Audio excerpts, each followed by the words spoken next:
how do we move ahead, what work has been done in the past, how do we capitalize upon some of the successes, how do we close some of the gaps that were evident, and what is the next steps, right? So in that direction, this particular framework was adopted. It is called Education for Sustainable Development for 2030. This framework was adopted at the start of this decade. What are the salient features of this framework? Essentially, it's a global framework through consultation. It has emerged. Its primary objective is to raise the awareness of the 17 SDG goals and to promote the critical and contextualized understanding of the SDGs. It furthermore promotes action towards how we actually achieve the SDGs. And if you notice, it's targeting all the different stakeholders in the educational ecosystem. That means policymakers, institutional leaders, the learners, the students themselves, their parents, then of course the educators, the teachers, the youth, and then the communities themselves. So this framework is focused not only on the individual transformation, but it's also focused on societal transformation and the technological advances. It takes into cognizance what is going on in the world of technology, how that can be a driving kind of, a kind of a force multiplier in order to achieve the sustainable development goals.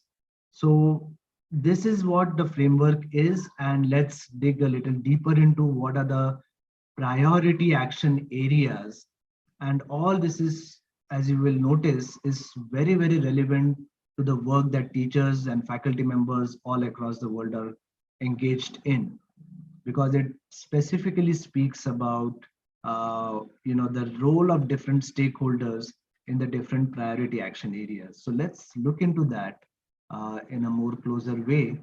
And these are the 5 priority action areas in this particular framework. The first one being advancing policy. Second is transforming learning environments. The third one talks about capacity building of educators. The fourth one is empowering and mobilizing youth. And the next one is accelerating local level actions. During this session, I would also encourage you to think about all these different action areas. And after some time, we are going to have a discussion on some of the best practices at any one of your institutions in any one of these areas. I would like to hear from all of you if your institution has made any great advances on any one of these action areas, and I'm sure that as a best practice, it can be shared with the rest of the participants and we can all benefit from your experiences.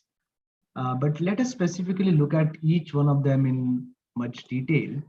So the first action area being advancing policy, right?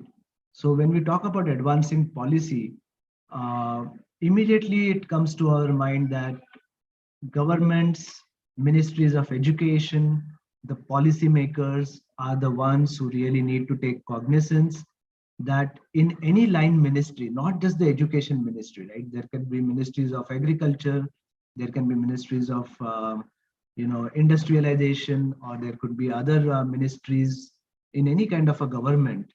And all these different ministries, what kind of policies do they actually promote, execute, and develop such that sustainable development becomes the prime focus? I think that is of essence, and it really needs that kind of advocacy in the political setup.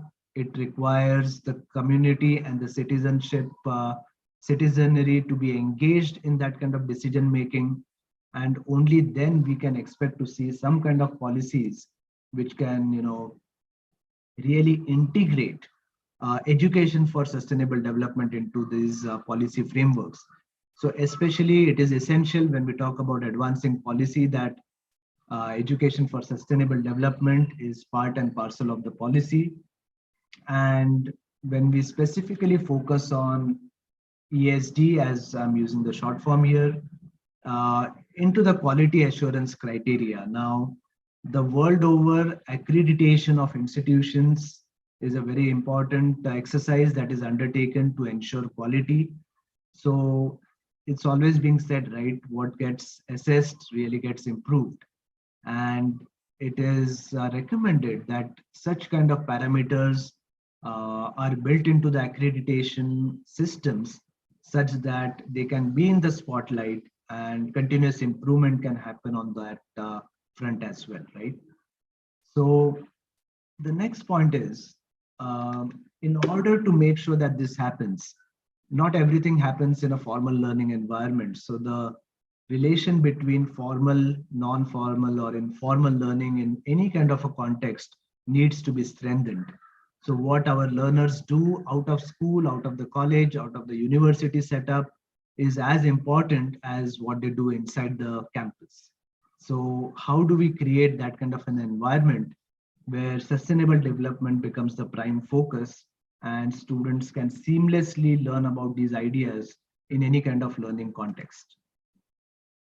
As I was mentioning earlier, any kind of policy that addresses, achievement of the sustainable development goals, there has to be an integration of education for sustainable development as a prime focus area. And this is, as I mentioned, the stakeholders are not just the policymakers, but an active role by the citizens into this decision-making process is very much vital. The next action item, priority action item in this is transformative learning environments. When we talk about transformative learning environments, there have been major changes in the way the learning environments are structured, especially after the COVID-19 pandemic. The technology-enabled learning has taken center stage. Blended learning models have emerged, and many institutions, many teachers, many students, like it or not, had to transition very, very quickly into this kind of environment, which is facilitated by technological affordances. But here we are talking not just about the technology, we are talking about creating a learning environment where students can develop 21st century skill sets. When we talk about 21st century skill sets, we are referring to skills and competencies such as critical thinking, problem solving abilities, teamwork, communication, and so on and so forth. So how do educators transform their learning environments which will promote the development of such kind of skill sets and competencies in the student community? So that is the driving question when we talk about transforming learning environments. And as institutional leaders, I know some of you may be holding leadership roles in your institutions. What can you do about it, right? So in order to make sure that education for sustainable development becomes the DNA of your institution, you need to really think about a strategy so that an whole institution approach is incorporated in your organization. So it is not up to just one department or one particular course, or some kind of off-campus experience. No, it's not like this.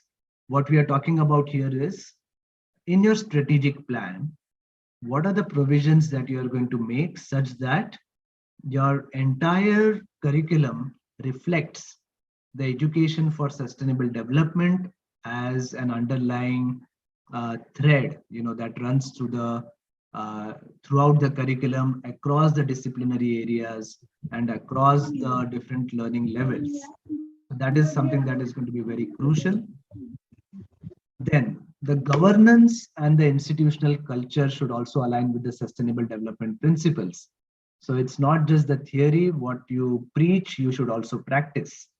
So all institutions, all kind of learning environments, you should attempt to develop a culture that, of course, you are going to align with the sustainable development principles, whether it is, really doing waste segregation on your campus, or moving towards reducing the usage of paper based documentation, moving towards e-governance, and so on and so forth.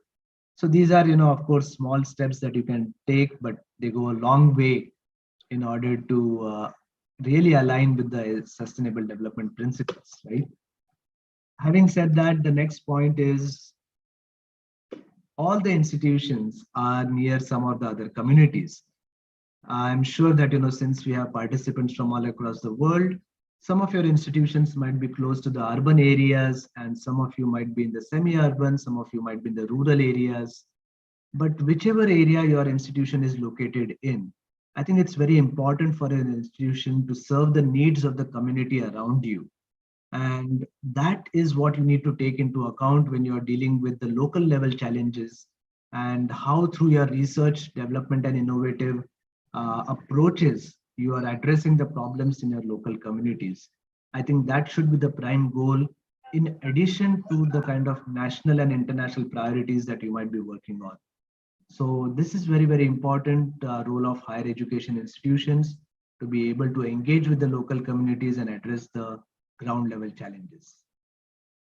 Then, as institutional administrators, institutional leaders, those who are here with us today, uh, educators need to be empowered, and that kind of an environment has to be created, as I mentioned earlier, to take that whole institution approach.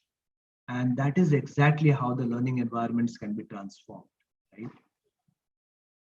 Now, how do we do this? It doesn't happen overnight. It, of course, requires capacity building of educators. Faculty development programs such as the one which you are currently attending are mechanisms where you get to learn about the different techniques. I'm sure in many of your sessions that have already taken place, and in the future sessions that are planned, you're going to learn about the different teaching and learning practices which are relevant for promoting sustainable development. And through such kind of initiatives, such kind of professional development, not only for in-service faculty, but also for the pre-service faculty, right? So a systematic and comprehensive capacity development for education for sustainable development at all levels of teacher education needs to be institutionalized. That will go a long way. And opportunities for peer learning. So it should not be limited to specific events, specific workshops, or once in a while. No, there have to be networks, and UNESCO and the UN, they are already moving in that direction. Uh, if you visit the UNESCO webpage, you will see that there is already a global network for ESD that is getting formulated. You can definitely join that network. You can be in the know as to what are the latest trends, what are the latest developments taking place. So this ESD for 2020-2030 network is already in existence. And even in your national level educational ecosystem, there could be several such networks that you can become part of, so that you continue to learn from each other, irrespective of, at what stage of your educational experience you are at. One is never too old to really learn new things. And there are different advances in the science of learning. Uh, Definitely, one needs to be aware of that. You can start reflecting upon your own teaching practices. You can think about doing research on your own teaching activities, and that will further develop your insights as to what works and what does not work. So bear that in mind as you move forward. See, in terms of recognizing educators for their efforts, we have to be able to motivate them. We have to celebrate their success. We have to really reward educators for moving in this direction. So when we talk about building capacity, we also simultaneously need to think about what we call as, let's say, the performance evaluation mechanisms. I know that in many of the institutions, there is a lot of emphasis given on research excellence, publications, but at the same time, we need to really ensure that we are giving a lot of emphasis on teaching excellence, and especially incorporating education for sustainable development in all aspects of the teaching learning process. So once those kind of performance criteria are integrated into the evaluation patterns, I think it will also go a long way to make a difference, right? Now, in order to really make this happen, when you are in the classroom, you are the leader, your students are with you, but what kind of innovative pedagogies are you going to employ? You're not just teaching the students the subjects that you are, they are enrolled for. You want to ensure that you empower your students to become change agents. You are really developing their skill sets, their know-how, their confidence levels, their critical thinking abilities, such that when they are actually graduating from your institution, they become responsible citizens, not only of the nation, but global citizens who understand their changing role in the global context and really become change agents who can really go out and make a difference. So these kind of innovative pedagogies, after some time, we would like to discuss.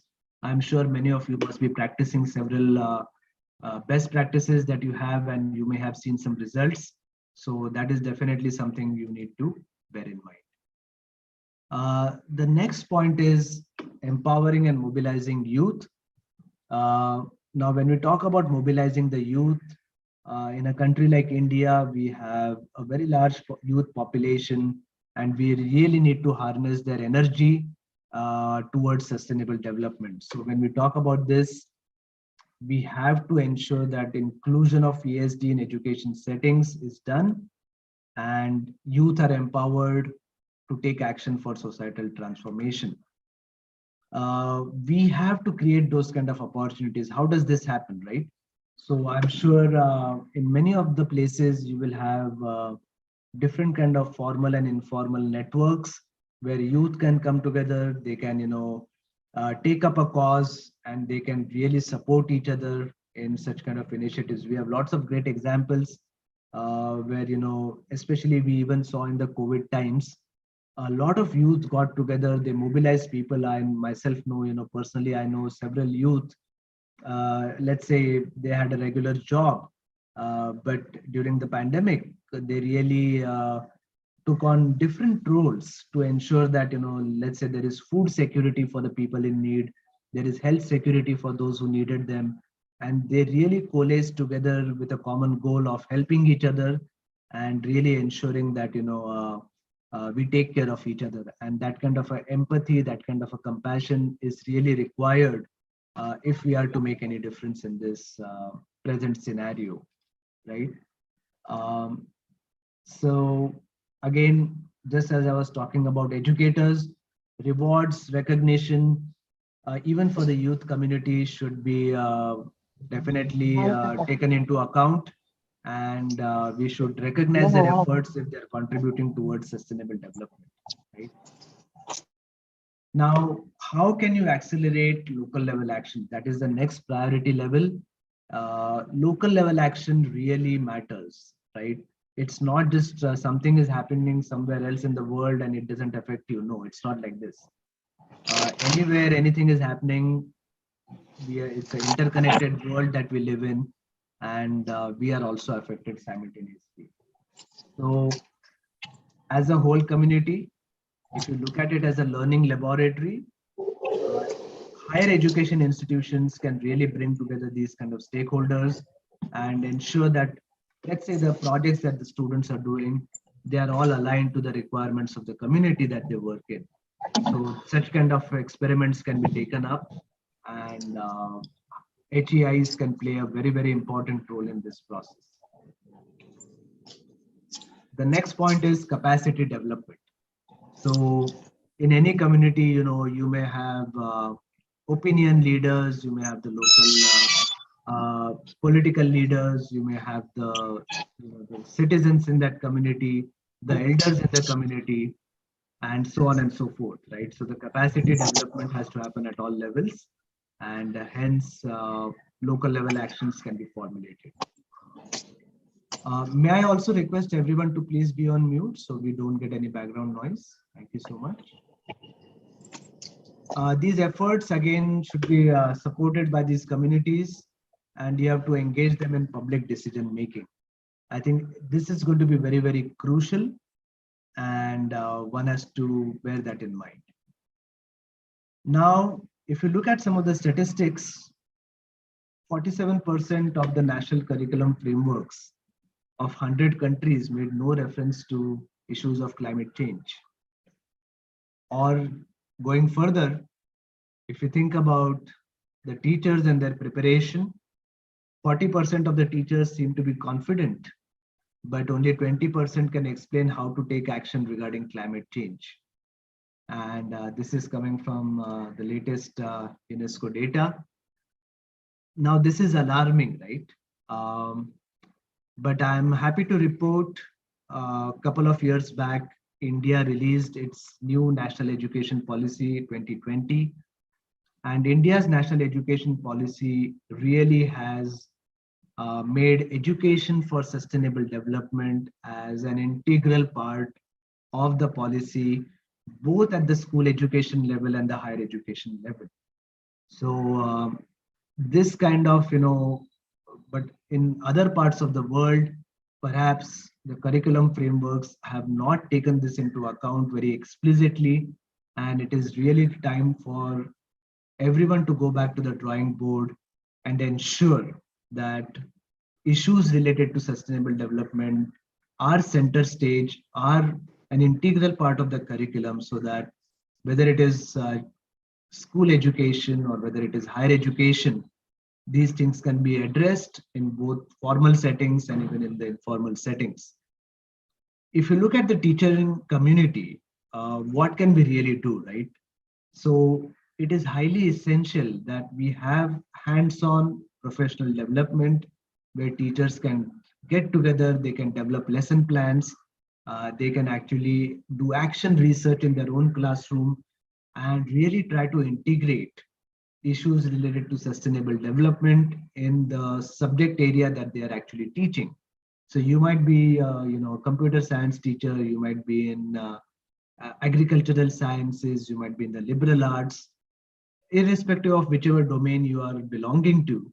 How can you actually integrate sustainable development in your day-to-day teaching activities? That is something that requires some reflection, some planning, and definitely peer support. So if the departments, if the institutions can have such kind of provisions where teachers develop these action plans, they execute them, they reflect upon them, they continue to improvise year on year, and really take feedback from the students. I'm sure this can be put into action, and such kind of activities will really enhance the institutional footprint on sustainable development through various activities, right? So when we think about all of this, there are some open questions, and I would like to get the participant views on this. I encourage all the participants. I can see that many of you have joined already. We can use the chat box, and if possible, I would also request if somebody wants to say something, you can raise your hand if possible, and then maybe we will ask you to unmute, and you can also share your views. But in the meantime, let me ask a few driving questions, thought questions for our discussion today based on what we have talked about. And I would like everyone to take a minute or so to type your responses in the chat box. And then I may call some of you to share your views with the rest of us. And I will request the participants to keep their responses brief and succinct so that we get a chance to go around and get the maximum views from most of the participants, right? So if you're ready for the first thought question, here it comes. Once again, use the chat box, express your views, and raise your hand if you would like to share something on this. And let's proceed. So here it is. The first question is coming your way. Please get ready. And I believe we have about 15 minutes in the session. So as I mentioned, we have a few questions in front of us, and I would like to get your views. The first one is, what are the successful pedagogical practices to achieve the 17 Sustainable Development Goals? Now, take a minute or so. Start typing in the chat box.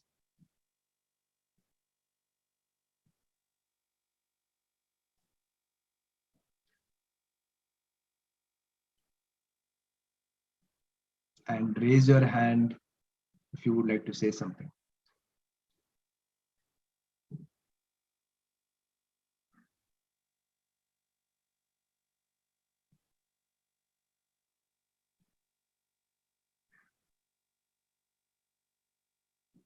The first question is, what are the successful pedagogical practices to achieve the SDG goals?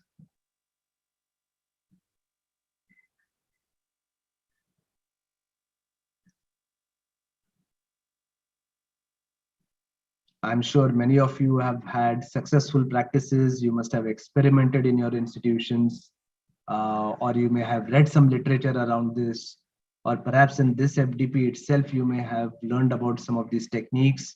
And in the sessions ahead, you will get to learn more about them. So I can see that, many of you are starting to write your responses, surveys, fieldwork, case-based and learning by doing, project-based learning, outreach program, experiential approach. Yes, all these are very, very effective techniques, pedagogical practices. Yes, problem-based learning, adding real-life examples. Please keep your answers flowing in the chat box. And I think somebody had raised their hand, but now they have lowered it. So would anybody like to say something about this? Maybe we still have somebody. Okay, Dr. R. Karthikeyan, would you like to say something? Perhaps you can unmute. Go ahead.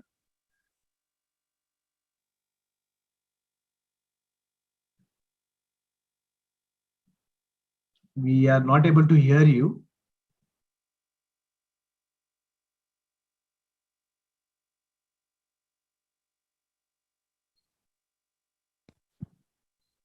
So your microphone is on, but we can't hear you. All right. Maybe I may randomly call upon somebody else from the participant group. Okay, how about Sophia K? Are you there?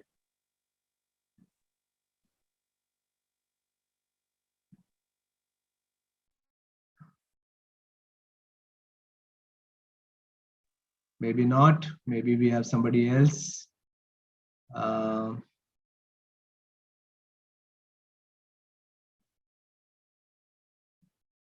Okay, what about Sundaresh K?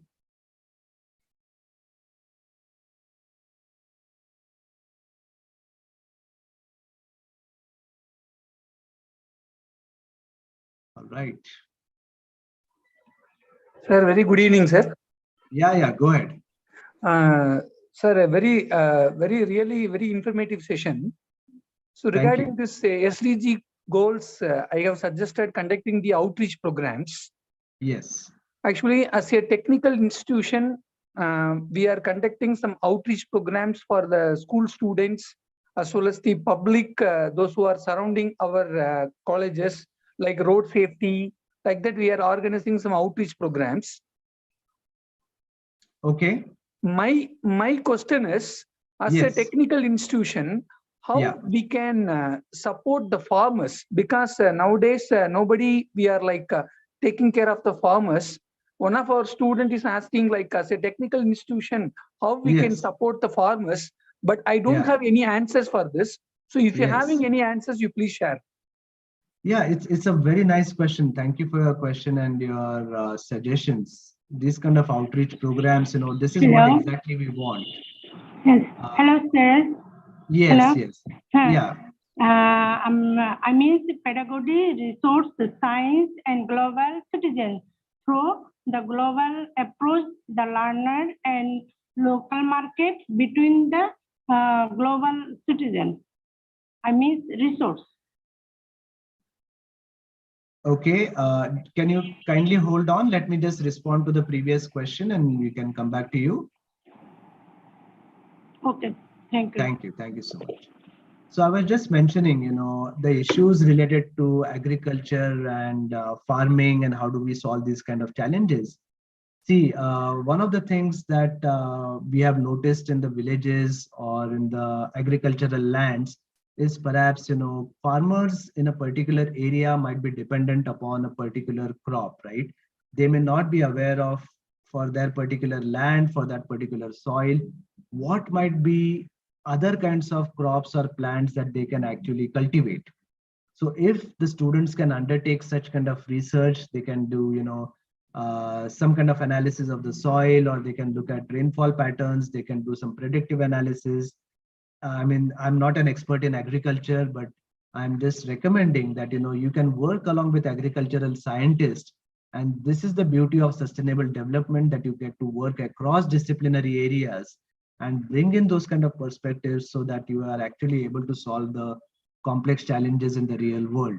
Because, if your student is from technical, as you said, let's say, civil engineering or mechanical engineering, but they may not have that sufficient know-how about agricultural sciences to be able to help the farming community.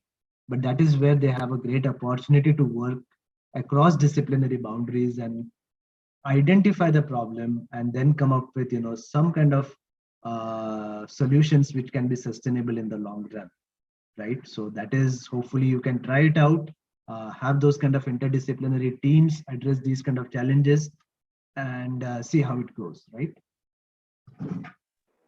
Sir, I hope I answered your question. Thank you so much for your answer, sir. Thank you so much. Yeah. Excuse me, sir. Yes, please. Who is this? Sir, I'm Dr. Ashokan. Yes, please. Can you tell me who is the authorities of this SDG, sir? Like any World Economic Forum or World Bank or UNESCO, like this? Yes. So actually, this has been floated by the United Nations itself. So United Nations is the the global body which has through a consultative process, they have come up with these dialogues, and all the signatory countries have accepted it. Okay. Yeah. So they are the custodians of this. Okay. Thank you. Thank you. Because we don't see any banner of UNESCO or United Nations under this SDG. So like to know who is the authority. Yeah. It's the United Nations, and especially for education, UNESCO is the arm of the United Nations that deals with all matters related to quality education. Thank you. Thank you so much, sir. All right. Any other questions on this particular point? What are the pedagogical practices anybody wants to share? I can see a lot of good responses coming in. Wonderful. Definitely, please scroll through the chat box. I'm sure there is a wealth of information there. In the interest of time, let me just go to the second question.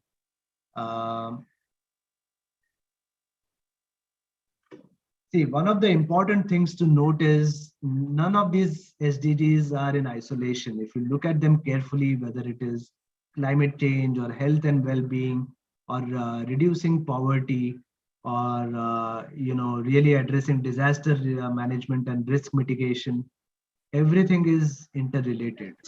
Gender empowerment. So how can education for sustainable development address this kind of interlinkages? What do you guys think?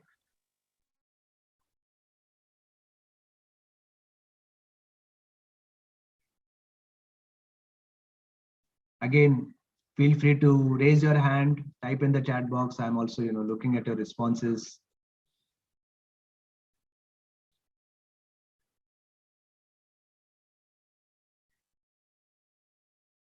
I'm sure you have realized that many of the SDG goals, they have a ripple effect on each other. One thing you have to be cautious, one very important point to note is, while achieving one SDG goal or making progress on one of the goals, you should not, have some kind of a negative impact on another goal. That kind of balancing act is very, very crucial. Right? So please bear that in mind. If you're going to move ahead in one direction, which you might think, is really addressing one of the goals, you please ensure that it doesn't have a negative impact on any of the other goals, because they're so interconnected. I can see that some responses have started to come in. There are several participants here. You can feel free to volunteer, raise your hand, and then we can invite you to share your thoughts.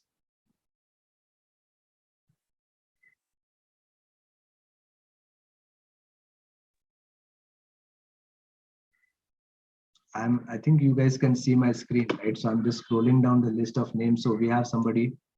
All right, go ahead, Dr. Mehanathan, go ahead. Yeah, sorry, sir. Sorry to interrupt you. Dr. Shyam here from Kumaraguru Institutions. Am I audible? Yeah, you are. Yeah, thank you, sir. It's my suggestion. Yeah. So what we can do, sir, we can form the cluster for all the 17 goals college-wise. Okay. And we can appoint one student chairperson for each goal. Okay.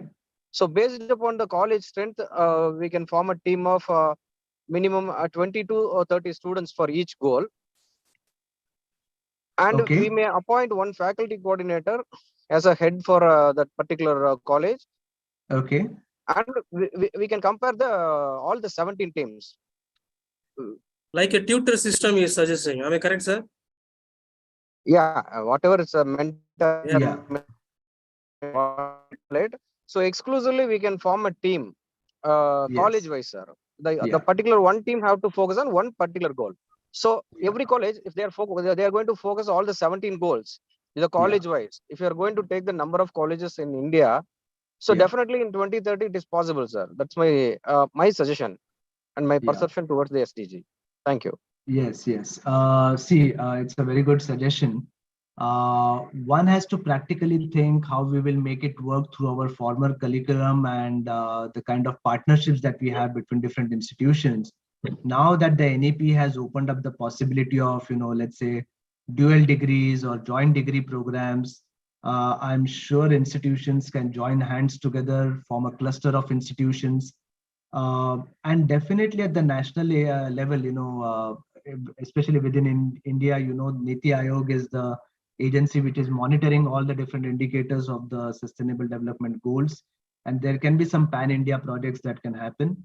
But perhaps you can, initially begin within your local community where you are situated.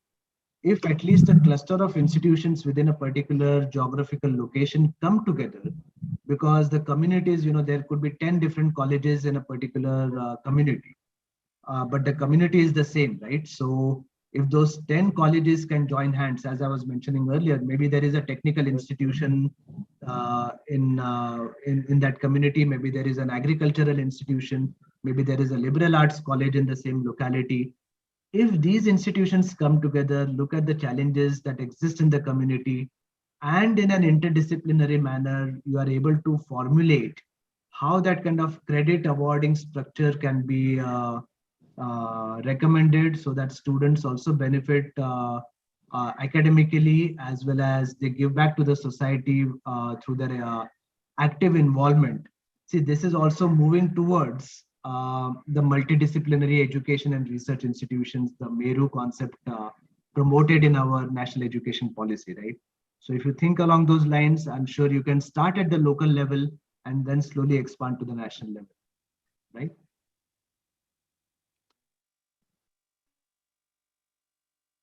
All right. Anyone else? I think Sir, we have.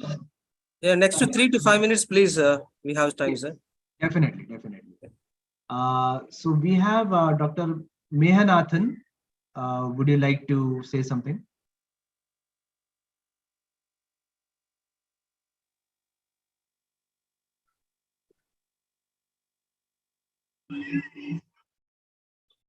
All right. Maybe we can move on. The next question that I have for you.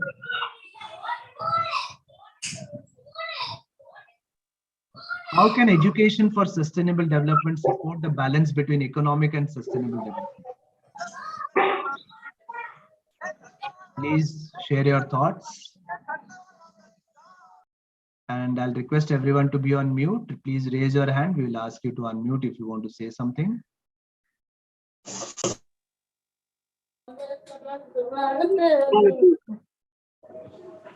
See, as I mentioned earlier, if you're thinking about sustainable development, you also need to look at the social angle, the economic angle, all the different underlying factors which affect the same, right?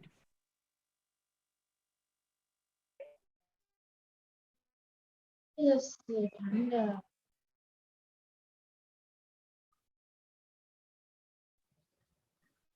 Okay, anybody has raised their hand? What about this question? You have any thoughts?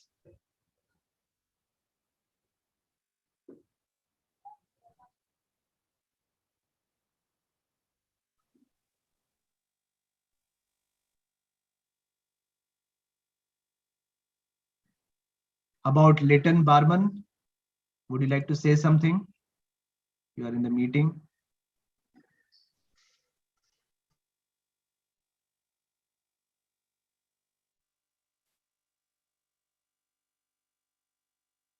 Okay. See, one of the pedagogical practices is to participate in the learning process. So education for sustainable development, in short, ESD, is what we are talking about. How do you actually educate the learning community so that they become responsible and really integrate this kind of a mindset, right? That's what it is. All right, let me just pose the last question in the interest of time, and perhaps you can think about this as you move along your journey. How can new technologies be harnessed to educate for sustainability? We are getting a lot of advances in educational technology. It's the age of artificial intelligence and many other things on the horizon. How can faculty members harness these technologies so that your real purpose is accomplished, which is to educate for sustainability for the next generation? Having said that, it's an open question. I'm sure you will have more discussions in the days and the sessions ahead. And as you go through these different sessions, you may be able to think more. I'm sure some of you have some great examples already. You might be doing something interesting. And I would request you to continue to share with each other, learn from each other, and continue to make a difference. Please remember that faculty members are the real backbone of any education ecosystem. So whether there is technology or there is no technology, the role of educators is most crucial, and you are the real change agents. And through your agency, you are going to really, encourage the youth, especially in higher education institutions where they are in their formative years. It is the kind of experience you provide to them. It's going to shape them for the rest of their lives, and they will be responsible because of the kind of actions and activities that you promote in your institutions. So I encourage all the educational leaders who are present here, all the administrators, all the faculty members, to really think of how you can have a whole institution approach to promote education for sustainable development. Uh,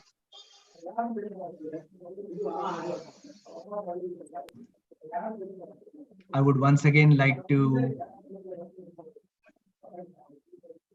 am I still audible to everyone? Yes, sir, you are audible. Yes. I would once again like to thank the organizing team for organizing such a wonderful faculty development program. These are very, very important topics, and bringing together participants from all over the world to share their best practices, to learn from each other. And as I mentioned in the presentation earlier, faculty should definitely get these kind of periodic opportunities to have peer learning, to have exchange of ideas, and having that freedom and flexibility to experiment in their classroom so that they can come out of their disciplinary silos, have those kind of interdisciplinary curriculum and that kind of a lesson planning, and execute it for the benefit of the student community and for the world at large. Once again, thank you very much, and I wish everyone the very best. I know you have a next session lined up for you, so I will stay back with you for some time, and then later I will take your leave. Once again, thank you, everyone. Thank you, sir. Thank you very much for your valuable time and very insightful on sustainable development goals. Today, I assure that all the participants having this constructive meaning, learning from this, your input on that. Thank you. Thank you very much, sir. Thank you. And I welcome the participants to stay in touch with me. My contact details are mentioned. I look forward to hear from you. Thank you, sir. Thank you, sir. We extend our heartfelt gratitude to your enlightenment talk.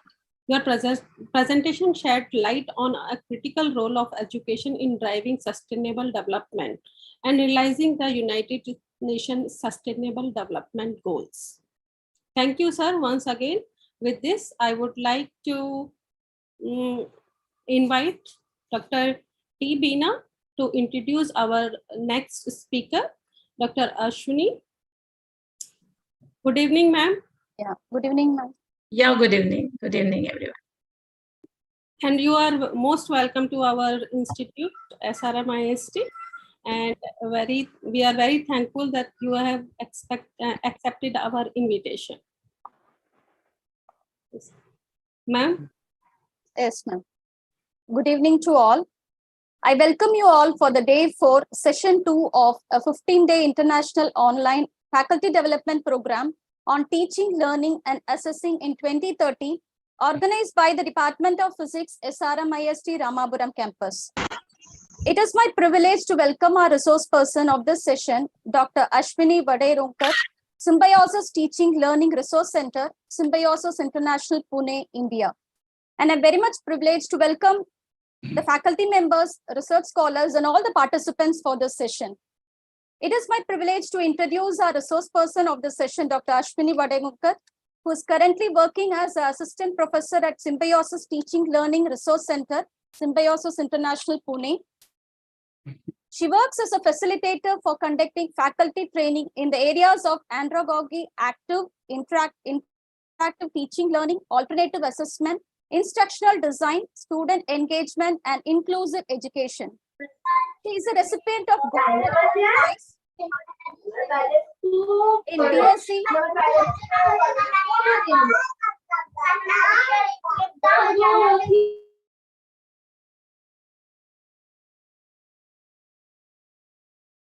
She is a recipient of gold medals twice in BSc and in B at Nagpur University, and secured first position in M at Pune University, Maharashtra. She holds Masters in Science degree from Institute of Science, Nagpur, Masters in Education degree from the Department of Education and Extension, Pune, qualified UGC NET, and doctorate in education. She has contributed to the field of education with more than 12 years of teaching experience in UG and PG programs as a teacher educator at various renowned educational institutions in Pune, including the Department of Education and Extension, Savitribai Phule University, School of Education, MIT World Peace University. Her research interests lie in the area of inclusive education, teacher education, educational assessment, women empowerment, and skill development. She has guided more than 30 postgraduate students for their research work. She has conducted sessions on research methodology in educational and social sciences for pre-PhD coursework. She has to her credit 20 publications, peer-reviewed national and international journals, including Scopus Index, UGC Care listed journals, and chapter in edited books. She is currently working on the funded major research projects on student engagement. With this, now I request Dr. Ashwini ma'am to give a talk on best teaching and learning practices in 21st century. Ma'am, please take over the session, ma'am. Yeah, thank you so much for the introduction, and I'm very happy to be part of this esteemed people, those who are coming from all over the world, from different higher education institutions. And I would like to begin my session here. Just let me share my screen first. Am I audible well? Yes, ma'am. Yeah. Yes.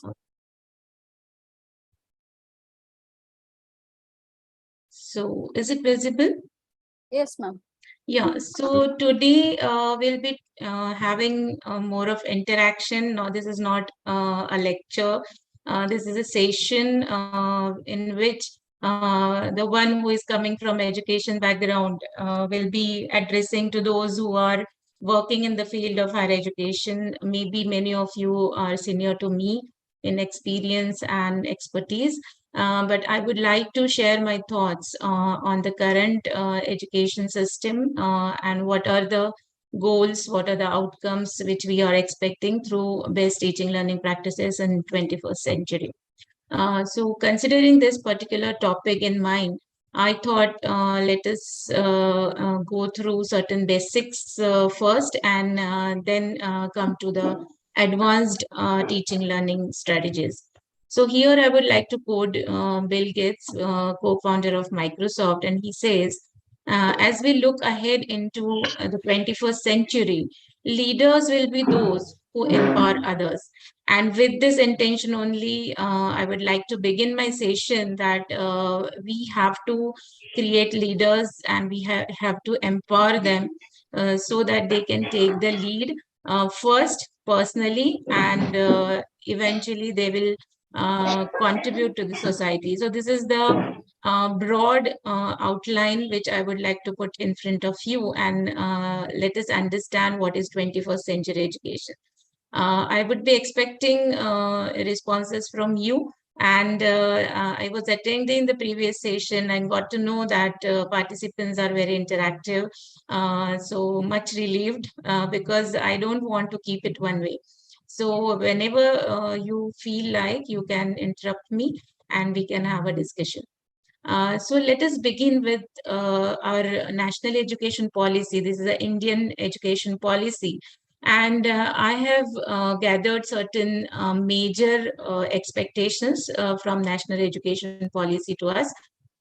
So let us start one by one. So firstly, CPD, that is continuous professional development. And I think many of the universities in India and abroad, they are organizing online as well as offline teaching learning programs, faculty development programs, management development programs, through which many of the teachers are developing their knowledge and skills in the core teaching learning subjects as well as the domain specific subject.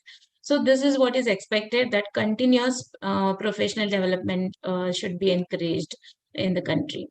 Similarly, amalgamation of power and ideas where imagination plays a big role, and this should be taken very seriously in higher education, especially because NEP is expecting that we would cater to the ideas and imagination of our learners, because they have the potential. We just have to facilitate that.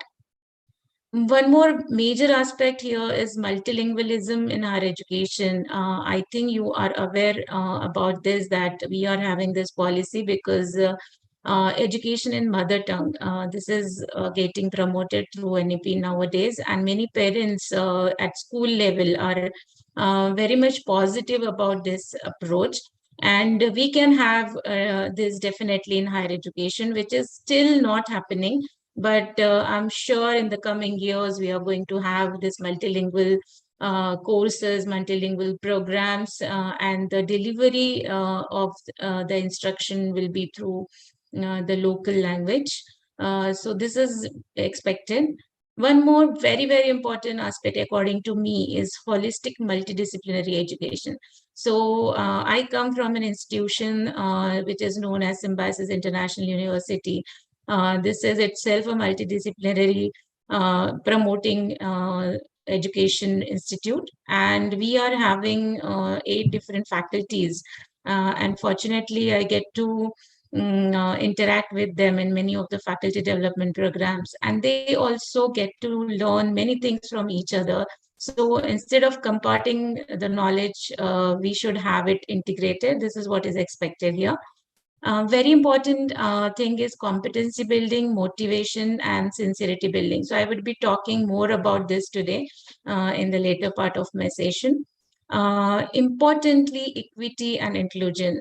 So many of the new joinees, many of the entrants in the teaching fraternity, they find this two terms similar, that is inclusion, equality, and equity, but they all are different from each other. So this is what is expected in the national education policy, that the teachers from higher education ecosystem should engage themselves to understand and develop their approach, attitude positively towards inclusion and equity. Optimal learning environments. So again, I would be talking in the later part of my session that how we can have the learning environment which will encourage learners to learn in a better way.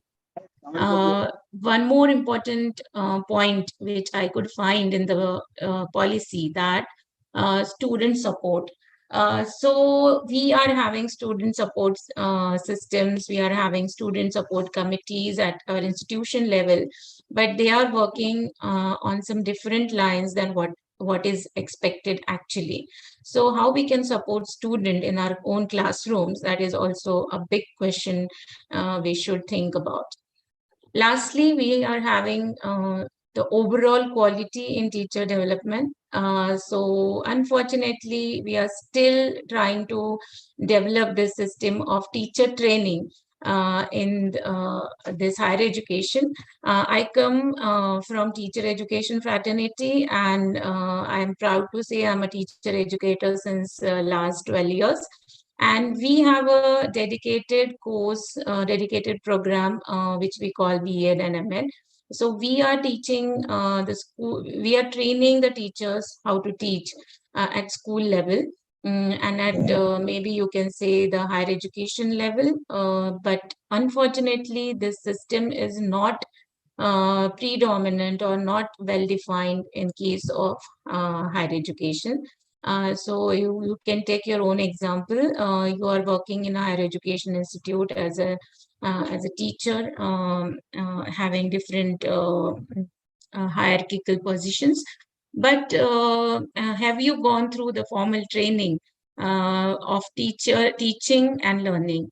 So if this is lacking, definitely we have to have a parallel system, and that is nothing but these kind of FDPs which are going on, and certain orientation and refresher courses also support to this. So that is what we can say. These are the expectations.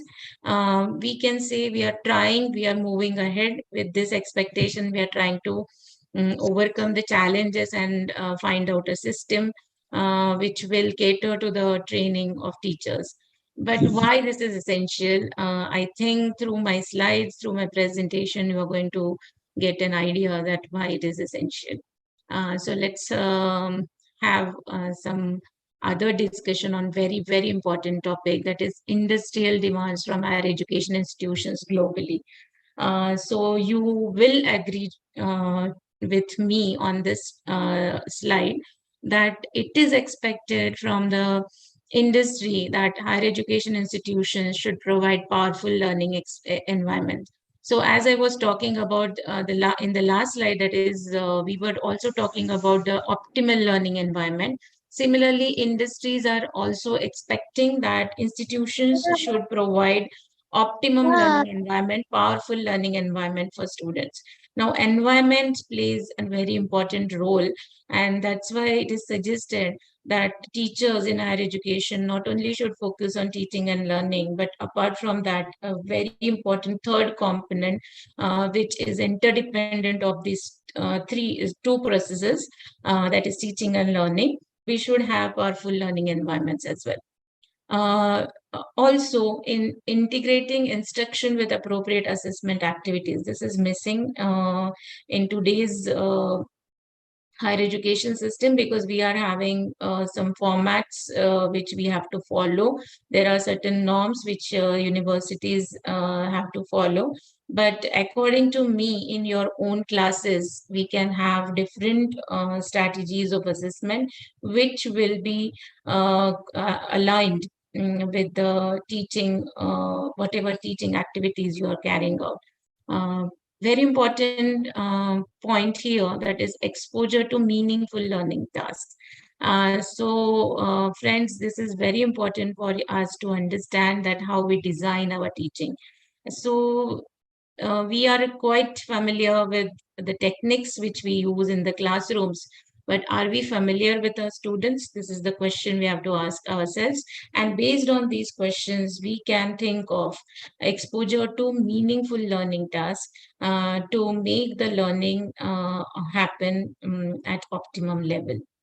One more important part is making students construct knowledge. I'll be talking about this in constructivism part, and active and experiential learning. So in the last presentation also, we were talking about active and experiential learning experiences, and I found that you're quite aware of these methodologies and you're practicing in your classrooms as well.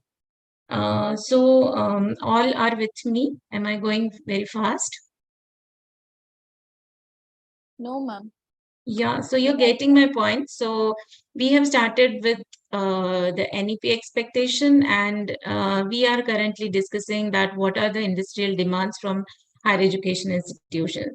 So who are running the higher education institutions? So we teachers are running, and indirectly we can say this is our own responsibility to create powerful learning environments, create support system for students, and practice innovative, active teaching learning strategies here. So with these expectations, let us go to again basics of the 21st century learning or 21st century education. So we are having these 4 pillars. Many of you must have heard about these 4 pillars of education, in which we are expected these 4 things, 4 important components of teaching learning to happen in our classroom. What are they? So this is learning oriented, and we can see this learning word everywhere. That is learning to know, learning to do, learning to leave others, and learning to be. So what is this? Learning to know, learning to do. So we are having a separate theories on every pillar, we can say. And basically the gist of this is that the dynamic interplay between the existing learning frameworks, people, pedagogy, learning spaces, and technology is expected in this 4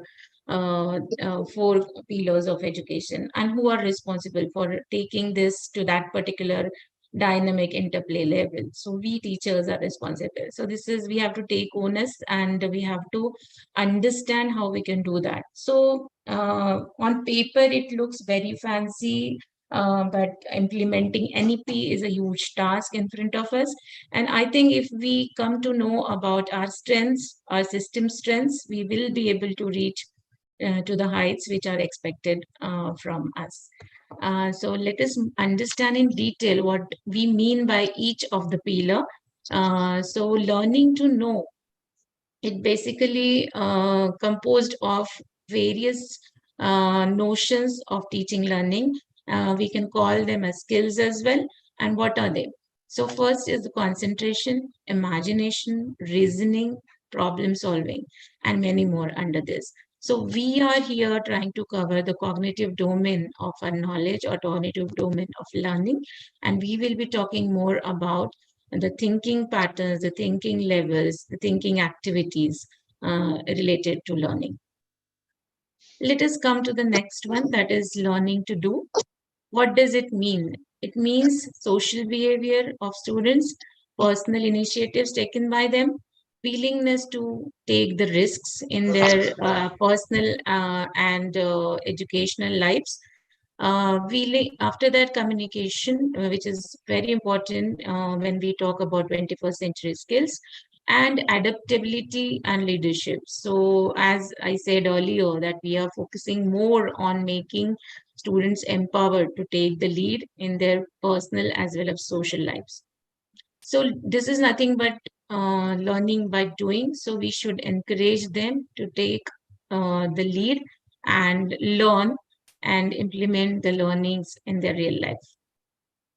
Next is learning to live together. This is very, very important. This is a social aspect, and it is expected that students should promote the non-violence, cooperation, selfless attitude, developing values, and accepting diversity. According to me, all components are very, very important, and we should stop for some while and reflect. So through our education system, are we promoting these kinds of skills? Would anyone like to unmute or share your views on this? Learning to live together. Is current education system supporting this particular expectation from 21st century education? Are we doing that enough?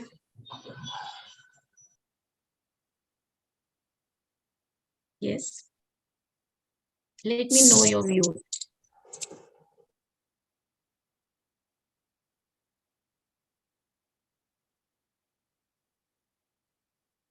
I hope all are... we do have gender sensitization activities, awareness programs, and inclusion of more diversified communities. in our teaching programs. We do encourage our students. We conduct so many programs and knowledge sessions for students. Okay, okay. Let me just understand this particular thing here. That as we are discussing that we are doing it at institutional level. Are we doing it at personal level when you are the in charge of your classroom? Can we have some views on this? So it is very important for me to understand that what is happening at SRM, what is happening outside SRM, those who are coming from different higher education institution, because it's a very crucial point. And I think these kind of FDPs are the right platforms to discuss about this. So thank you, ma'am, for your inputs. Any other views on this? Are we doing it at personal level as a teacher in our own classrooms? Is it happening in your classes?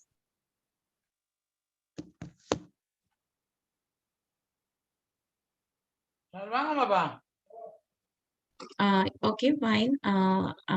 Let me have this question later on because we will be talking more about this. But I expect that you just think over it. What is happening in your classroom?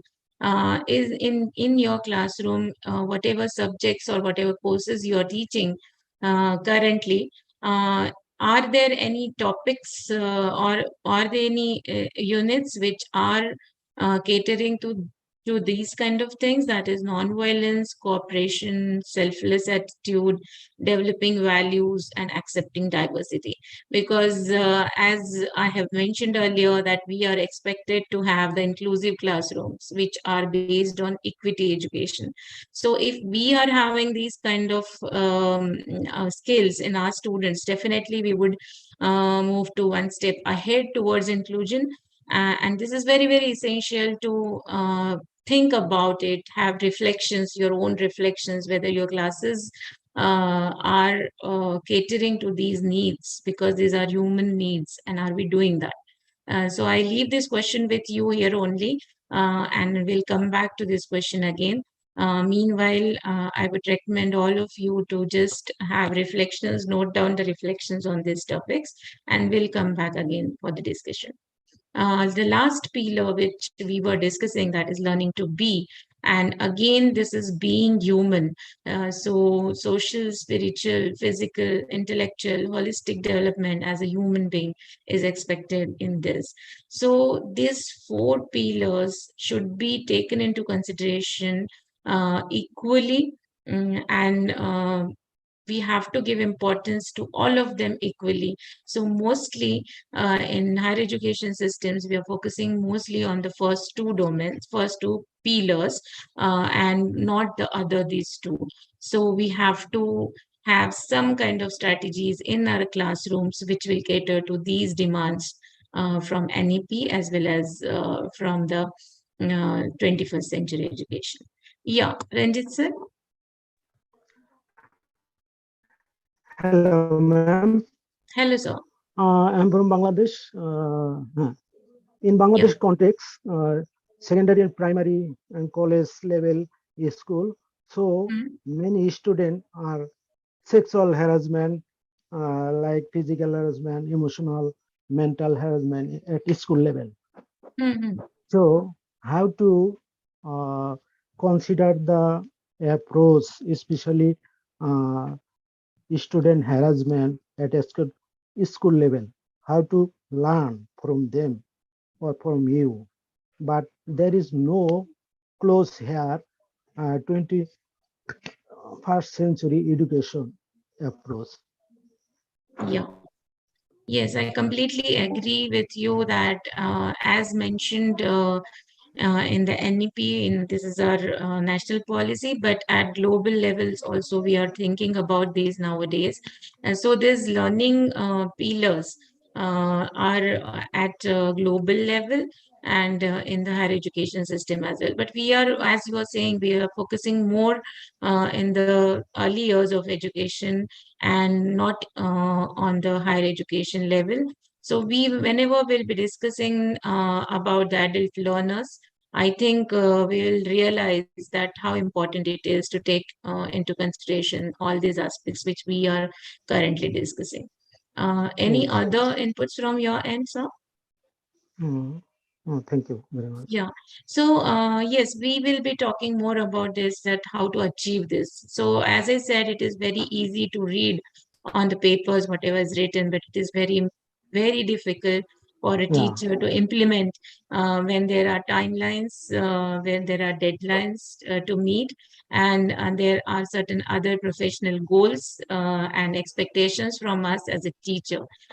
So I completely agree that for doing or completing or fulfilling these kind of expectations is a big thing. But still, I personally believe that if we change our approach and attitude towards looking at this, then definitely we can do this. So taking ahead this presentation, I would like you all to focus more on 21st century learning. So we are quite aware what it is, but I would like to present my views on this. So let us understand these 4 C's of 21st century learning. And in that, these 4 C's composed of critical thinking, communication, collaboration, and creativity. So if you see this part of the slide, we can see the head, heart, and hand. So these are the 3 learning domains which we are talking about. This the thinking related to cognitive domain, the heart related to feelings, emotions, and the hands related to the skills. So we are trying to get the holistic development in students, not only from cognitive perspective, but we are expected to cater to certain other skills which are equally important. That is skills related to thinking, skills related to emotional well-being, or we can say the affective domain of learning, as well as the third domain here, which is comprised of the hands part, that is doing, that is skill-based part, which is called as the psychomotor domain. So here, through these 4 C's, we are catering to not only thinking abilities of our students, but affective abilities, abilities related to attitudinal, behavioral, feelings related part. And at the same time, we are also thinking about the hands, that is giving them something to do, something to perform, wherein they will use their psychomotor skills as well. So this is a holistic approach which we are looking forward to. And it means that active learning is experiential, mindful, and engaging. So again, a very important question from my end, that are our classes catering to these things? Are we providing enough experiences to our students? Are they mindful enough that whatever they are learning, they would be able to apply in the real lives? And similarly, are they engaged in the learning? So these are all questions I would like you to think about in your own classes, whether we are catering to all these demands. So these 4 C's are very important when it comes to 21st century skills. There is a 21st century learning design in which teachers are not at the center, and their role is they are collaborative designers of new learning experiences. Similarly, the role of students in higher education ecosystem is learners as collaborative creators of knowledge based on products. So this is a very important learning design which we should think about. So we are trained as a teachers through experiences or these kind of training programs, that how to teach, but we are not trained to teach in a manner that will help learners to learn. So we are expected in 21st century that we will able to make our students powerful, or we will make them impactful in their own learning process, so that they can learn on their own, and you will be the providers of the resources. You will be the support, you will be in the supporting role. So the principles of higher education and adult learning says that the students are the learning partners. So what happens usually in our classes, this is the traditional system in which we, as a teacher, take the control of the class, and we deliver whatever we have prepared as per the plan. And then we come out of the class, and at the end of the unit, we discuss about their performance. But this is not going to happen anymore. So this is expected from all the higher education teachers globally, that we have to take the role as a partners, because who are learning? Learners are learning. So you have to just facilitate them, handhold them to the next level, and provide the resources, and just be the facilitator, but not spoon feeding them. This is not accepted at this level, and therefore the strategies for 21st century teaching learning would differ from the traditional teaching learning approach. So this is very essential for all of us to understand that let them take the responsibility of their own learning. So you will help the learners, you will support the learners, but you will not be responsible solely, for their learning. So this is a mindset which we have to develop when we are dealing with the 21st century skill. So lot many things we have to unlearn when we are talking about education 4.0. If we want to become an effective teacher in the 21st century, then we have to unlearn many things which we are not very much aware. So many of the teachers, when we take teacher training programs, many of the teachers come to us and they talk about that we don't have time for all these things, whatever you are telling us to do. But the thing is that if you plan carefully, and if you divide the learning load amongst yourself, means you and your learners, then definitely we can implement many more things as compared to what we are doing currently. So yes, are you all with me here? Any reflections on this? Any reflections from your end? As I said that I don't want this one way. Yes, sir. Yeah, Karthikeyan, sir.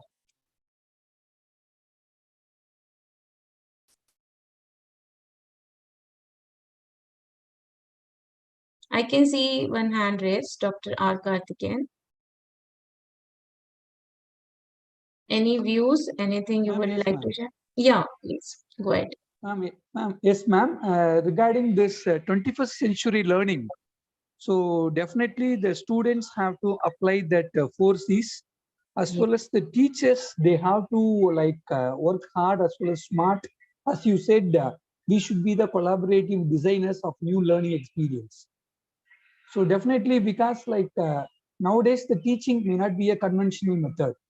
As a teacher, we should collaborate with even the learners or students. We can gain some inputs from the students, because the students are young minds. The students are young minds. They can know better than us in some aspects. So we don't hesitate to learn from the learners also in 21st century. This is my opinion, ma'am. Yeah, sir. I'm very happy you have views on this. And yes, you're very right that many a times learners can teach us something which they are having expertise in. So it is not essential that in this 21st century that only learners will learn and we will not learn. Actually speaking, we are learning from them on the daily basis, and that learning helps us to understand them, what you have said. A very important approach here, that what you are saying, that we should know and we should understand our learners, and then the strengths and the weaknesses of theirs. Yes. Yes, sir. Manimul, sir. Yes, ma'am. So in 21st century, so apart from teaching the technical contents to the students, we should encourage them to participate in various curricular activities Yes. Even by encouraging the students to involve with some societal activities like outreach programs for the students, outreach program for the public. Like that, we have to encourage the students to participate in various activities. Yes. This is my opinion, ma'am. Yeah, so may I ask on this only that in your institution or maybe in your own classes, are you following any of this? Madam, can we use brainstorming method in the classroom? Yes, definitely we can use. I'm coming to that. Yeah, thank you, we'll madam. talk. Yeah, we'll talk about Okay. this. Yeah, so yes, what sir was saying is right, that we should encourage them not only to participate in the curricular activities, but co-curricular, extracurricular activities are equally important for their holistic development. And as I was talking about these three domains of learning, that is cognitive, affective, and psychomotor, they all are equally important because see, if we see the broad picture, once they pass out from your institution and they are graduated or post-graduated, they are going to enter into the society with, and they have to perform a certain specific role in the society, and that's why these skills are important. Now, if we look at the personality part of our students. You are well acquainted with this information, that where they are lacking. So you can handle them and you can work on their personal profiles and building their personal profiles wherever they are lacking. So this can be done.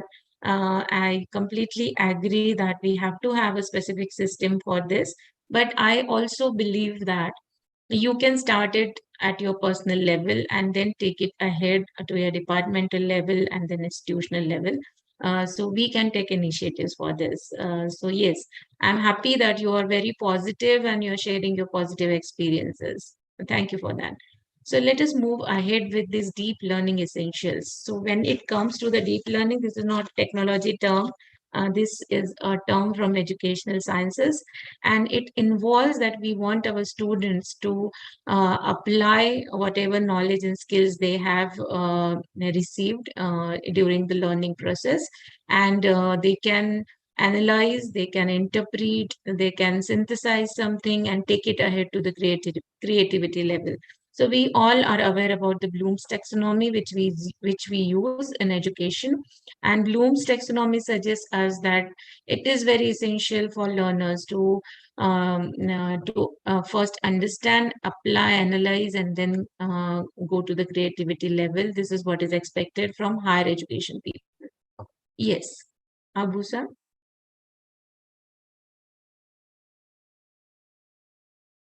Yes, sir. Go ahead.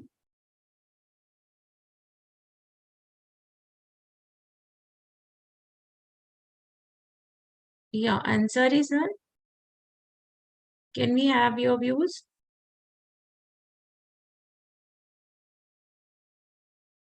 Okay, we'll get him later. So I would like to talk about now 21st century teaching. Let me take you through what we have seen up till now, that we were talking about the NEP, we were talking about the global expectation from industry, we were also talking about the industry academia gap. We were thinking about how we can have these four pillars of education in our classrooms, what we can do for the expectations through these four pillars of education, how we can implement them in our classrooms. And we were also talking about 21st century learning. So let us understand some, what we can say, the theoretical part of it.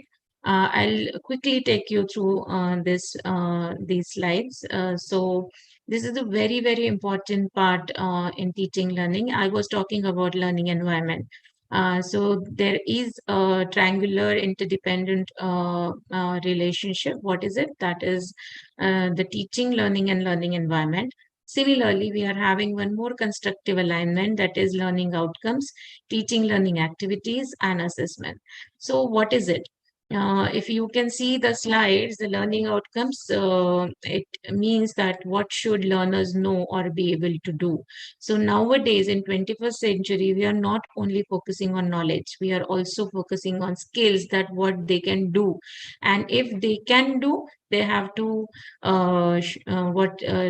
reveal their learning, they have to express their learning through their performances. And that's why the system is now focusing not only on knowledge but more on skills. And industry also demands that we have to focus on skills equally with the knowledge, not only on the knowledge. One more aspect, that is second aspect, that is teaching and learning activities. So how will the learners learn? So whenever we are planning our teaching, this essential question should come to our mind, that when we are talking about teaching learning activities, what does it mean?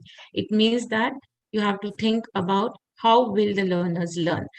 So whenever we plan our teaching activities, we have to understand that what our learners are going to do in the classroom and what kind of learning experiences you are going to provide to them to make their learning better, in a better way.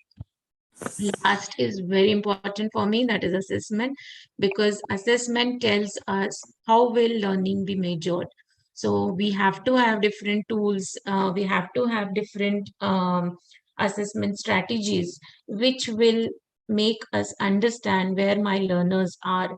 So this is missing in many of the institutions, that we give importance to the summative assessment that we carry out at the end of the unit or in the end of the semester, but we are not taking into consideration the formative assessment that can take place in your own classroom. So it is suggested that after every class, in your planning of your session, you have to include the assessment strategy. So if you're planning for to teaching learning activities, you have to also take into consideration what are the assessment strategies aligned with the outcomes of that particular session. And this is nothing but the OBE, which I'm going to talk about, right? So these three are the major important areas which are aligned with each other. So we have to equally think about not only learning outcomes, but what would be the teaching learning strategies to fulfill those outcomes. And at the same time, what would be the assessment strategies to understand whether my learner has understood it, whatever I wanted him to understand or learn, right? So learning takes place through the active behavior of the students. It is what he does that he learns, not what the teacher does. So that is nothing but which is called as the constructive alignment. Let us understand some basics of constructive alignment. It is an intended and clearly stated design of teaching. It caters to this most important essential questions which we have to think about before we actually teach in our classroom. So it comes in the planning phase. And what are these two questions? What students should learn and how they should express their learning. So expression of learning is equally important. That is, we can call in other words, that is process of learning and product of learning. So these two are equally important. Teaching is then designed to engage students in learning activities. So we want our students to go through learning activities, get learning experiences, and learn some kind of skills and knowledge. Then we have to think about optimizing the chances of achieving those outcomes for learners. So this is not enough for us to just plan the activities. We have to think about the outcomes and we have to think about this constructive alignment. And assessment tasks are designed to enable clear judgments how well those outcomes have been attained. So we all are now moving towards outcome-based education system, and we have to plan the outcomes before we actually go to our classes for teaching. And at the end of the class, we have to have some assessment strategy which will tell us that how much learning has taken place. This is very, very important. Now, apart from this cognitivism, there are two major things which we have to think about, that is cognitism cognitivism and connectivism. So when we are talking about technology, this connectivism plays a very important role. So when there was no technology, it doesn't mean that the connectivism was not there. Of course, it was there, but now it is at advanced stage. We can connect with our learners at any point of time, and it is easy for us to communicate with them, and we can keep a track on their learning. So basically, cognitivism is talking about the internal mental processes for creating meaningful knowledge, while the connectivism is talking about the networking related aspects of education. So as we can see here, we have been talking about the constructivism, where we are providing learning experiences for our students to construct their own knowledge. We are not spoon feeding them, but we are providing opportunities. We are providing platform. And similarly, we are also talking about the cognitivism and connectivism. So 21st century teachers should think about all these three aspects, which are important for our learners to take them to the next level of learning. So I would like to have some reflections here on the, we have been using this term pedagogy many a times. So have you heard this term that is andragogy? And what is your meaning of this term? Any reflections on this? Adult learning, andragogy. Yeah, andragogy. Yeah, it's adult learning. So any other reflection? You are very right, sir. This is about adult learning.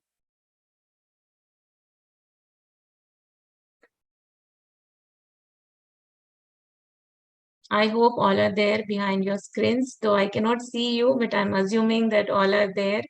And I'm trying to simplify whatever we are trying to discuss today. Yes, sir, Karthikeyan, sir. Yeah, Dr. Karthikeyan. Yeah, any of you.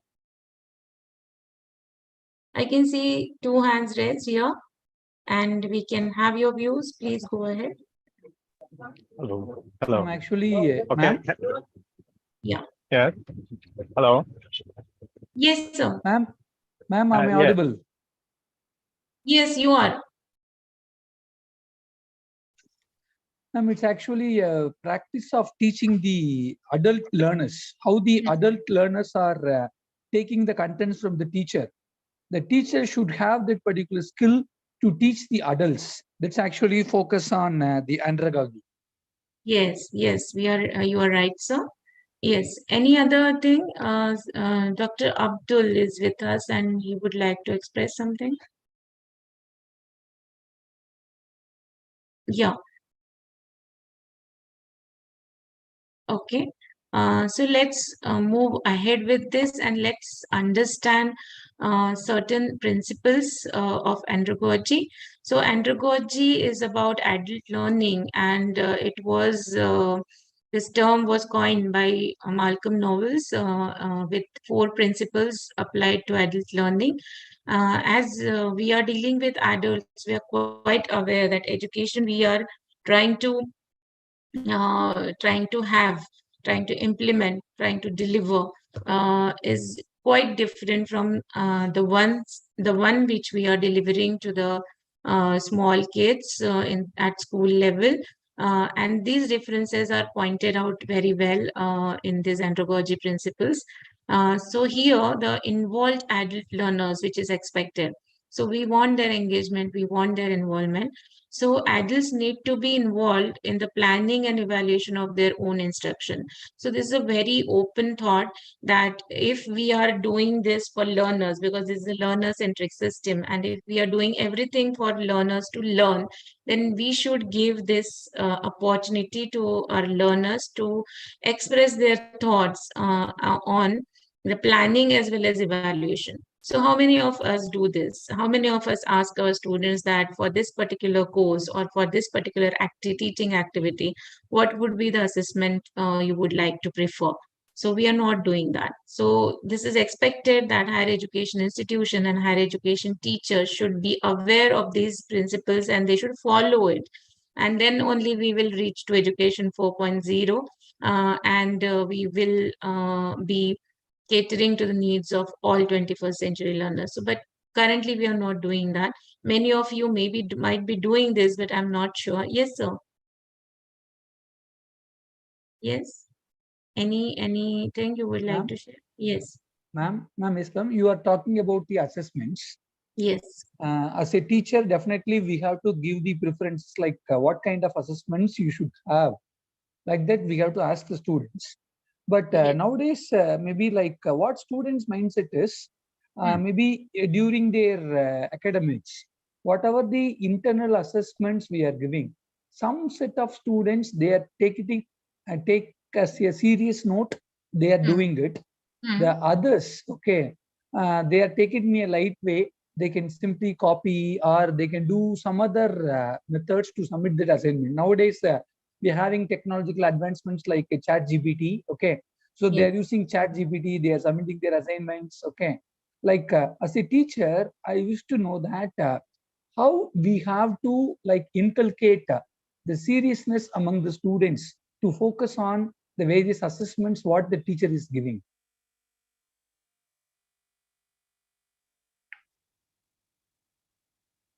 I completely understood what your generic picture in higher education, that teachers put in their efforts, a lot of efforts in designing assessment strategies, but students are not taking it very seriously.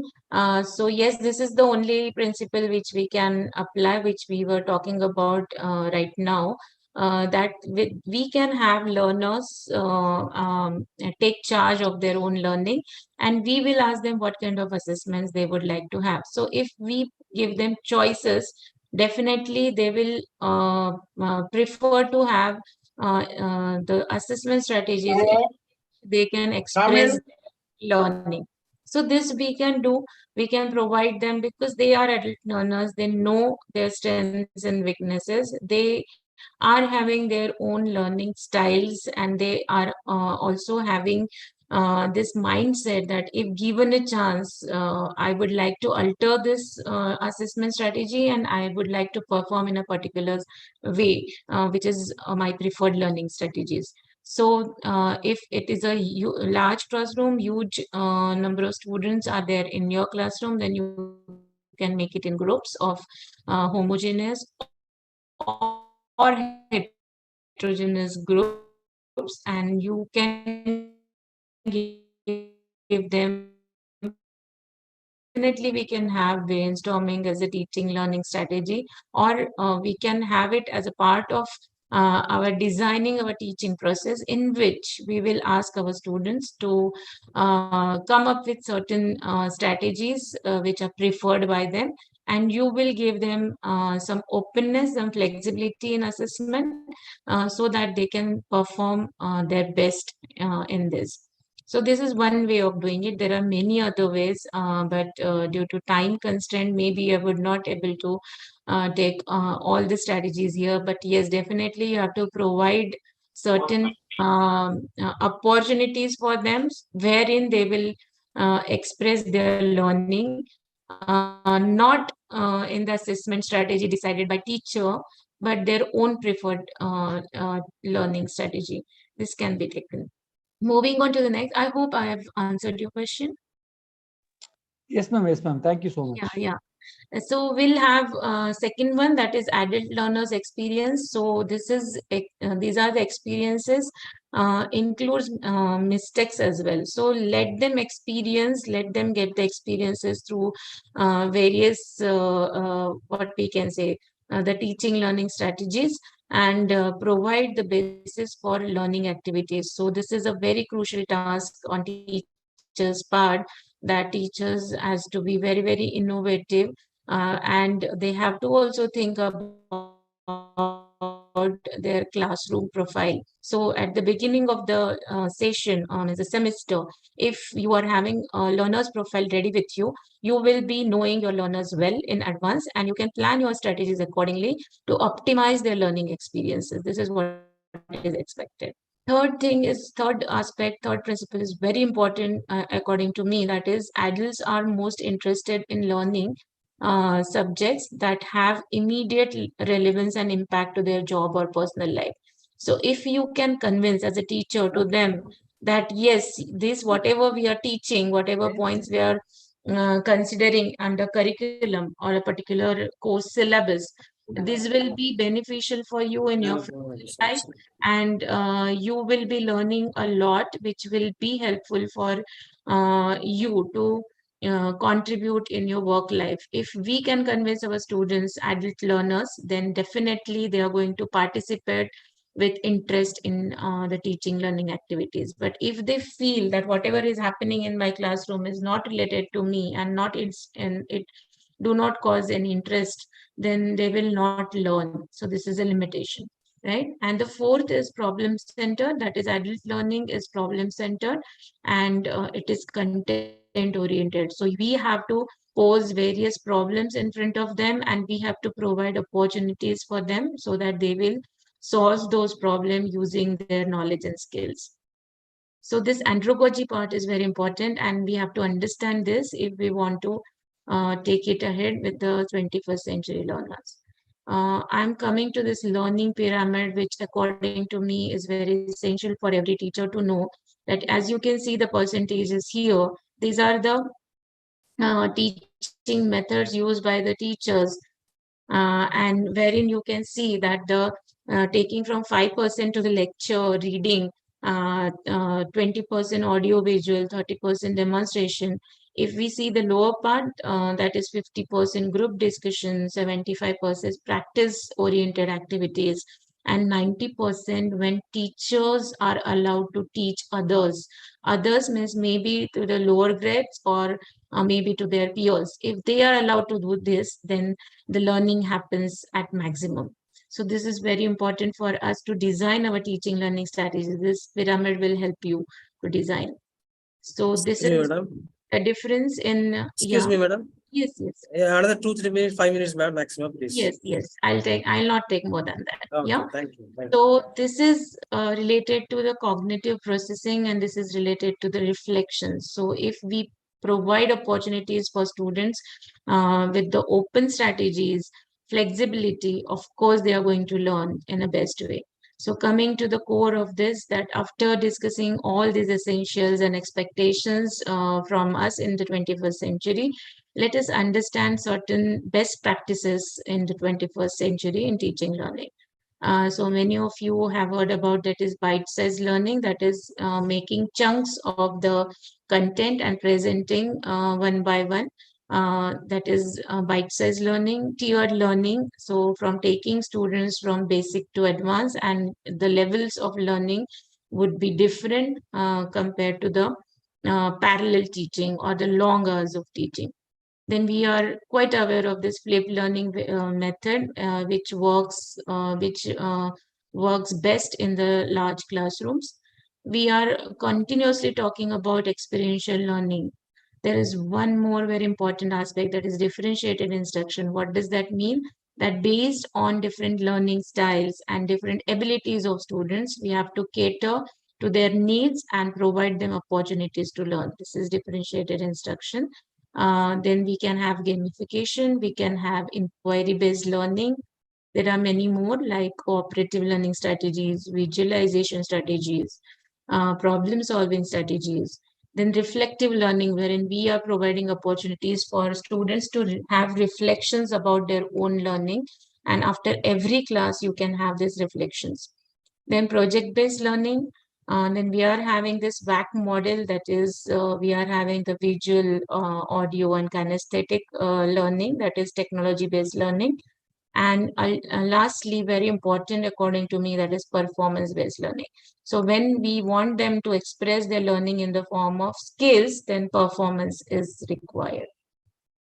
This is you can see these are some strategies which I tried to discuss through this theory part. So we can have role plays, we can have ask them to have graphic organizers presentation, We can have case studies. We can have Socratic seminar, which is a very, very good strategy for inquiry-based learning. Then we are having brainstorming, think, pair, share, video creation and video analysis, both of them.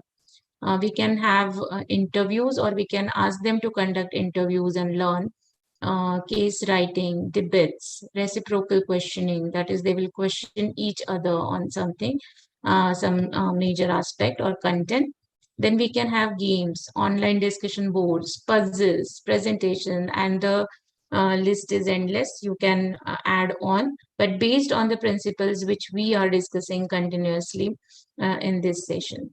So lastly, I would like to take you all through this. That is, it is very important to have learner-centric education. We have to consider andragogy principles. We have to consider outcome-based education whenever we are trying to design teaching learning strategies. And very important is we have to make our learners active if we want to attain 21st century skills. So this is from my end. Thank you. Yeah. If any queries or any reflections from your end, you're most welcome. Thank you, ma'am. Thank you so much, ma'am. It was really an informative talk. You have started with the industrial demand from higher education, and you explained about the 4 C's and 4 pillars. That was really interesting. And as you said, the teachers must be a facilitator to the learners. So it was really an informative talk, ma'am. Thank you so much. Yeah. So I hope participants have gone through the content which I have shared, and they must have got some reflections from this session that what they can do in the later part of the semester, not currently, but they can plan their sessions considering all these andragogical and learner-centric principles. So considering the time constraint, I tried my best to tell you about the teaching learning andragogical principles. And yes, we can connect at any point of time. Dr. Sanju is having my contact details. So I will be very happy to have your questions or your views or any best practices you are having at your institution. So thank you so much for having me. Thank you, madam. Thank you very much for your different learning strategies you shared with us. Yeah. Definitely, we'll try to implement in the ensuing semesters. Thank you very much. Thank you so much. Thank you. Thank you. Thank you all participants for being there and being interactive. It was a pleasure meeting you all, though online. So thanks a lot to the organizing team and SRM college as well. So yes, that's from my end. So may I leave the meeting? Thank you. Thank you. Thank you, ma'am. Thank you once again to Dr. Ashwini, ma'am, Assistant Professor, Symbiosis Learning Resource Center, Symbiosis International Pune, for accepting our invitation and delivering a very informative talk. And I thank all the participants for their they have actively interacted with the resource person. So once again, I thank you all. Thank you, madam. Thank you very much. Dear participant, kindly I request you to give your feedback. It is in the chat box.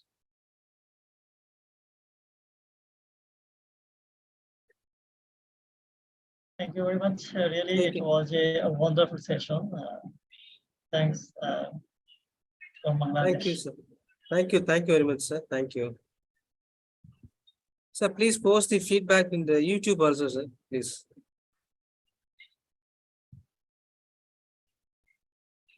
Then say, sir. Hello, sir. Can I make a request? Yeah, please, ma'am. Please, ma'am.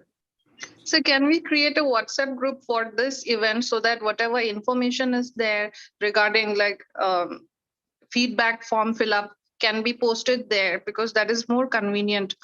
Sometimes because we are all commuting from work, sometimes it gets missed. So I have to keep this form with me all the time. It's a little cumbersome, but if the link is available somewhere constantly, then it will be easier, more convenient. Madam, already WhatsApp group created, madam. When you start registering with that link as given, you don't have the link, again we share with you. Okay, sir. Okay. Already Kindly, WhatsApp kindly group share. created. We are sharing the WhatsApp group also. Okay, sir. Kindly share the link once again. Please share your number with us. Definitely we add you in the WhatsApp group. You can Okay, sir. I'll share in the chat itself. Okay, please share with us. Okay, sir. Sir, then say, sir. Yes, sir. Yes, sir. Doing, sir. Please note this number, sir. Sure, sir.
Sir, then say, sir.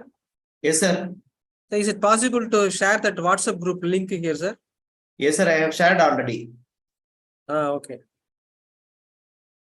Thank you. Thank you.